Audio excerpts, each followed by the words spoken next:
Welcome back. We are still reading Listening to Crickets, a story about Rachel Carson by Candace F. Ransom, and we are on Chapter 2, A Change of Course.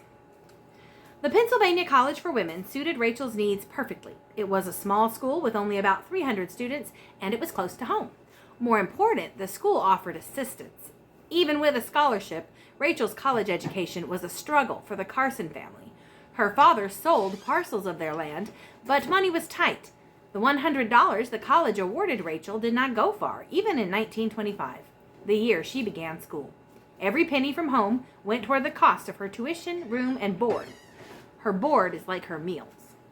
Rachel was a serious student. She wasn't interested in going to the movies or to Raymar's soda fountain for a lime Ricky.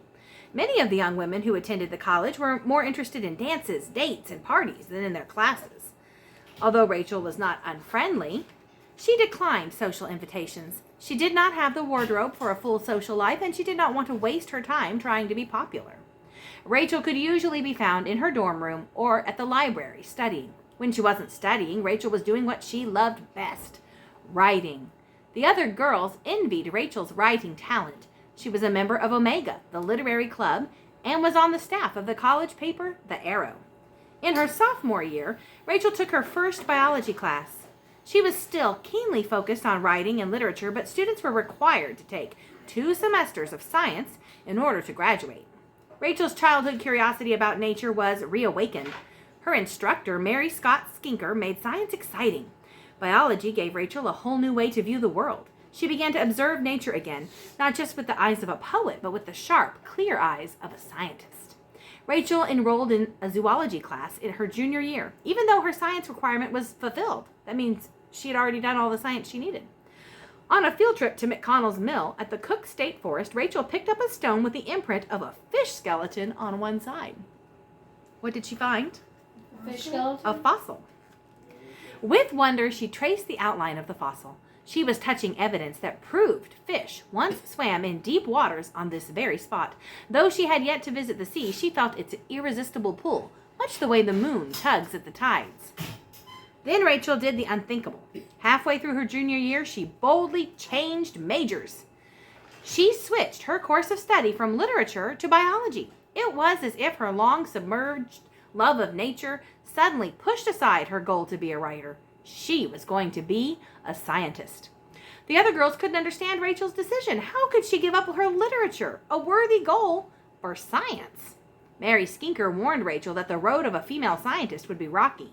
In the 1920s, science was not considered a proper career for a young woman. Rachel was aware that there were few jobs open to a female biologist, but she listened to her heart. She knew she was making the right move. Changing majors so late in her course of study meant that Rachel had to catch up on the required science classes. So she spent most of her senior year in the laboratory. Despite her heavy course load, Rachel graduated magna cum laude with high honors and was accepted as a scholarship student in the zoology graduate school program at Johns Hopkins University. But before starting graduate school, there was something important that Rachel had to do. She was on her way to meet her destiny, the sea. An endless blue-gray line appeared on the horizon. Rachel could have drawn it with a pencil. Then she made out waves rolling onto the shore and seabirds arcing overhead. Rachel Carson and the sea had met at last. Rachel had arrived at the Woods Hole Marine Biological Laboratory on the coast of Massachusetts, where she would spend part of the summer. The 6 weeks at Woods Hole sped by. Rachel worked in the laboratory, studying the nervous system of snakes, lizards, and turtles. She and the other students also swam in the buoyant ocean, played tennis, and went to beach parties. Rachel didn't tan, but freckled in the strong summer sun. Never had work been so much fun. More than anything, Rachel loved to be outdoors. Ocean breezes ruffled her bobbed hair as she observed squid, starfish, scallops, creatures she had only read about in books. She spotted crabs and anemones living in tide pools, rock-trapped pockets of water where sea life flourished. Rachel spent hours crouched in ankle-deep water watching the activities of these fascinating creatures.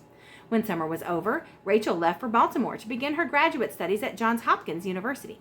After finding a place to live, she traveled to Washington, D.C. to visit the Bureau of Fisheries. Rachel knew she would need employment after she earned her master's degree. She met with Elmer Higgins, who was chief of the Bureau's biology division. Mr. Higgins was used to biology students inquiring about opportunities at the Bureau.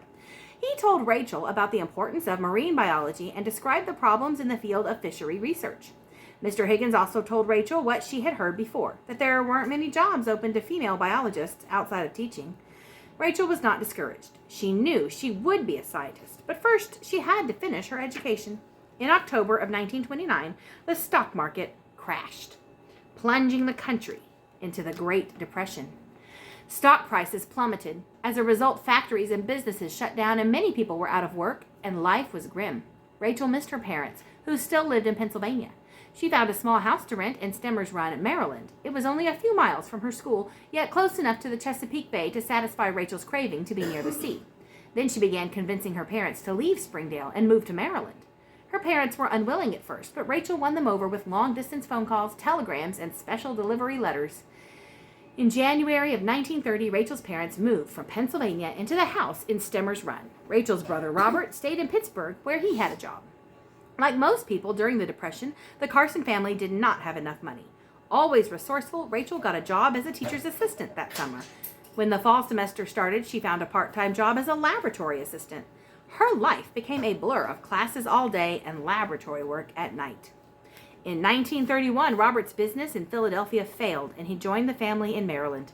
He landed a job in Baltimore as a radio repair estimator. As part of payment on an estimate, he was given a white Persian cat named Mitzi, who became an important member of the Carson family. Do you think anybody would take a cat as payment for services today? Nope. I would. Both Mrs. Carson and Rachel loved cats. There had always been one or two of them around the house back in Springdale. In June of 1932, Rachel received her Master of Arts degree in marine zoology from Johns Hopkins University. She was a scientist. But where would she work? Rachel continued to hold down two part-time jobs, one at the University of Maryland and the other at Johns Hopkins Summer School. Her family scraped along until the summer of 1935. Then Rachel's father suddenly died. At the age of 28, Rachel had to support herself and her mother. She needed a better job. She remembered Elmer Higgins, the man she had visited at the Bureau of Fisheries, and she decided to call on him again. As Rachel sat in Elmer Higgins' office, she was nervously aware that times were hard and jobs were scarce. The government wasn't about to hire just anyone, no matter how qualified.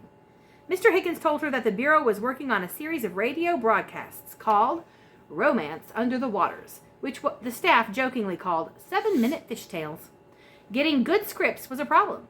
He had a professional writer who knew nothing about marine biology and marine biologists who knew nothing about writing.